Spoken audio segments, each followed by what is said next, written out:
ये हेउछंती ममता राय। ममता कोरापुट जिलार सेमिड़ीगुड़ा सहर झियो। उच्च शिक्षित होई रोजगार क्षमरे महिला को प्रेरणा देछंती ममता। समाज सेवा को निज जीवन रे व्रत भाव रे आपणाई नेछंती।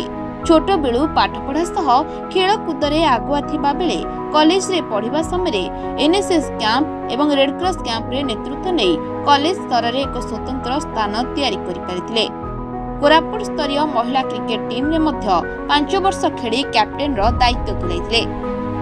तेबे उच्च शिक्षा पाई से भुवनेश्वर जे उत्कल विश्वविद्यालय अधीन रे निजर एमबीए पढ़ा सराइथिले।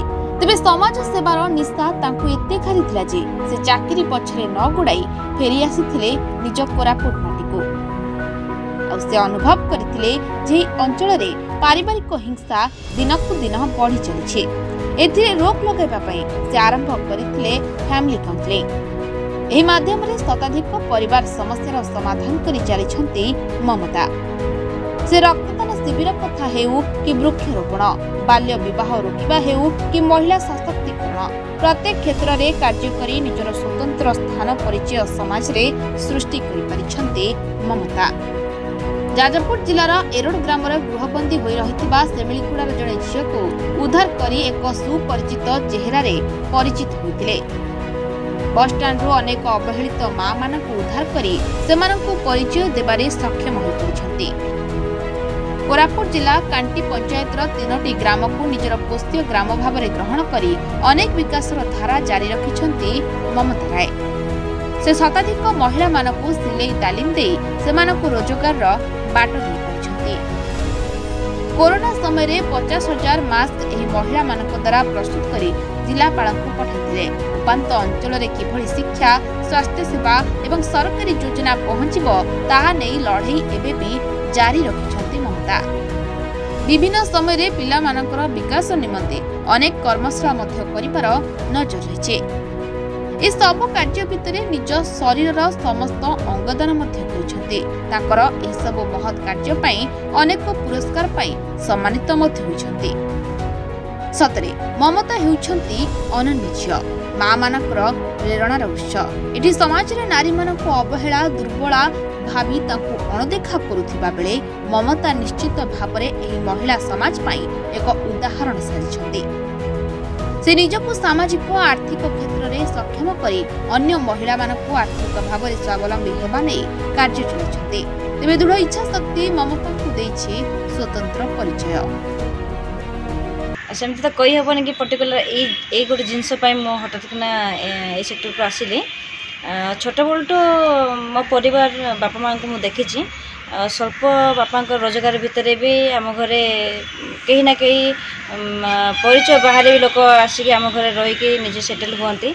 से सब संस्कार छोट बलू आम पाई। धीरे धीरे जो आम पढ़िलु कॉलेज जितेबले पढ़ुली से एनएसएस एवं रेडक्रॉस कैंप सहित मुझे जड़ित होती जो कि आहरी भल प्लाटफर्म मत मिलता कि लोकों सहित पाठपढ़ा सहित लोकों सहित भेटा लोकों समस्या बुझा गाँ गाँ को आमको मझे मझे नौले लोकों सहित आम किसी सर्वे करूँ से हठात मन आसला इच्छा शक्ति कि नाई मुझे सेक्टर लोक कि करी।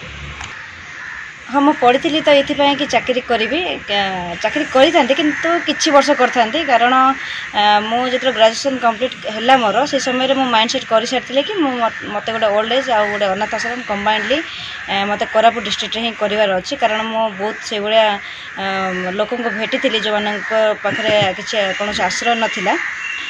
किंतु जितेबाला मो नालकोरे मोर समर वेकेशन रे मोर ट्रेनिंग जिते चली से समय जितेबाला मो सेमिळीगुड़ार दामंजल को जाऊली बाटरे पुणी कोरापुटर से किसी लोक मानक रास्ता कड़े देखिली। पुणी थे मोर चिंताधारा को परिवर्तन ये कली जोटा कि मुझे भावुँ चाकरी कर 10 वर्ष पर मुझे पैसा सेव कलापर ये लाइन को आसबि किंतु मु कहीं आज न करी से कमटी तेणु मो चाकरी प्रति बेसी आकृष्ट हेली ना ए सेक्टर आसी कम करने चाहिए। जितेबाला भी आम घर गोड़ काढ़ुचु से आमको पैसार आवश्यकता पड़ी थाए कारण अभी जिते आम भी घर जाऊँ कि क्या जाऊँ भेटापी कि गाड़ी टे काढ़ुचु पेट्रोल टे पकाइवाई तो रोजगार निहाती दरकार अच्छी। जदि रोजगार आम निजे न करवा निजक आर्थिक भाव में संबल न करवा ताहले आम कौन सेक्टर में जाइए क्या भी साहाय्य करवा लंग टर्म धरिकी संभवपर नुह। तेणु रोजगार पंथाटा को मुझे बेसी प्रायोरिटी देली कि जो माँ मैंने घर कण रही जाऊँगी जिते आम फैमिली काउंसलिंग करूँ से समय अनेक माँ मानक मुझे भेटी जो घर हिंसा होता प्रथम कारण यह था कि जो हिंसार शिकार होती प्रतिवाद न कर कारण यह था कि आमर रोजगार ना आम बापा भाई भाई घर को जावाई चाहूनु। तेणु जेहेतु आमको स्वामी आमको चल नौची तेणु आम पाखे से जहाँ दंड देले भी जहाँ अत्याचार कले भी आम सही नबू। तेणु यही कथा को नजर रखिकी मुझे चेष्टा कली कि से केमती रोजगार क्षम करेंगे। तो रोजगार क्षम हेले पाखे किसी धन आसिले से निजर अधिकार को जाहिर करें निज किसी पदक्षेप नहीं पारे निजे कहीं भी जदि आवश्यक पड़े कहीं भी काल सरकार सपोर्ट न कले भी निजे निजको दुनिया दांडे छिड़ा करें। तेणु एक कथा को आपणाई महिला सशस्त्रीकरण जदि कथा कहवा केवल जे आम आर्थिक भाव में स्वावलंबी करदे महिला सशस्त्रीकरण कहजनी जदि आम सामाजिक क्षेत्र में भी से अधिकार मिल ताहले जाइए महिला सशस्त्रीकरण कथा संभवपर हो पार। सरकार स्तर में अनेक गुड़े से योजना थिले आईन स्तर में से बहुत गुड़े सेक्शन थिले से जानी पारु नाहंती जहाँफल कि से अंधार दुनिया भितर रही जाउछंती। तेणु सशस्त्रीकरण शिक्षा प्रथम तो होची नारी शिक्षा आउ तांकर स्वास्थ्य तांकर आर्थिक क्षेत्र आ सामाजिक क्षेत्र ये चारिटी क्षेत्र को जदि गोटे नारीटी आपणे ताहले आम ताकू नारी सशस्त्रीकरण भाव में ग्रहण कर 2014 मसीह मोर गोटे ऑर्गेनाइजेशन अच्छी निष्ठा ता माध्यम आम गुड़ाई कार्यक्रम ये अंचल करूँ। दिने आम कांटी एरिया को आम बाछि नेलु एथिपाई कारण समस्ते नाटी शुणिले मनरे गोटे डर से भितर आसी जाए जोटी टिके चैलेंज थाए सेठी मते जीवाई भल लगे। तो से कारण मुझे कांटी एरिया किसी ठिया पर गाँव को जाइली से दिन जहाँ मु भाभी मोर कल्पना बाहर किसी दृश्य देखी मुंड गुंजापी लोक मान पाखे गोटे पक्का घरटे नाला पानी माने शुद्ध पानी गोटे पीवाई से पाखे नाला इलेक्ट्रिसिटी कनेक्शन भी किसी नाला। तो ये परिस्थिति भी आज समय लोक अच्छा मत बहुत व्यथित करता मोमेंट मोर कांटी एरिया आरंभ होता सेठी जहाँ रही आम फुलबंद गोटे गाँ रही टांकुबेड़ा आउ ठियापाड़ ये तीनोटी गाँव को आम पोष्य ग्राम भाव में ग्रहण कलु।